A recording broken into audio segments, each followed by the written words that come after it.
ক নামের একটি মেয়ে খ নামের একটি ছেলেকে অভিভাবকের অনুমতি ছাড়াই বিয়ে করেছে। 2 বছর পর গ নামের একটি অন্য ছেলের সাথে মেয়েটি পালিয়ে যায়। ইদ্যত ছাড়াই এমন দ্বিতীয় বিয়ে বৈধ করতে করণীয় কি? আমাদের সমাজে আমাদের নীতি নৈতিকতা এবং চারিত্রিক অবস্থার অধঃপতনের এটি একটি নমুনা। আল্লাহ সুবহানাহু ওয়া তাআলা আমাদের যুবক এবং যুবতীদের হেফাজত করুক, আল্লাহুম্মা আমিন। প্রথমত, অভিভাবকের অনুমতি ছাড়া যে বিয়ে হয়েছে সেই বিয়ে হয়নি। সেই বিয়ে কি হয়নি?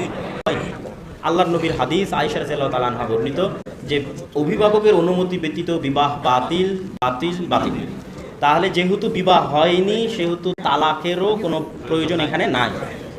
এখন মেয়ে যেই তৃতীয় তথা গ নামের যে ছেলে দ্বিতীয় যে ছেলের সাথে পালিয়ে গেছে, এই বিবাহটা যদি সে ঠিক রাখতে চায় তাহলে আগের ছেলের সাথে সম্পর্ক ছিন্ন করার কিছু নাই, কারণ ওটা বিবাহ হয়নি, ওটা জেনা হয়েছে। ওই জেনা থেকে আল্লাহর দরবারে ক্ষমা চাইতে হবে।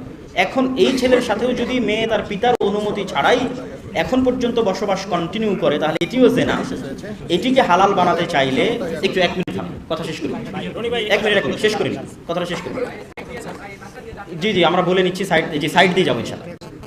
মেয়ের পিতার অনুমতি নিয়ে, যদি কেউ সেমিনার আয়োজন করতে চায় সমস্যা নেই, আমরা একটু পরে কথা বলতেছি। মেয়ের পিতার অনুমতি নিয়ে নতুন করে বিবাহ পড়াতে হবে। 2 জন সাক্ষীর উপস্থিতিতে মেয়ের পিতার উপস্থিতিতে বিবাহ পড়াতে হবে।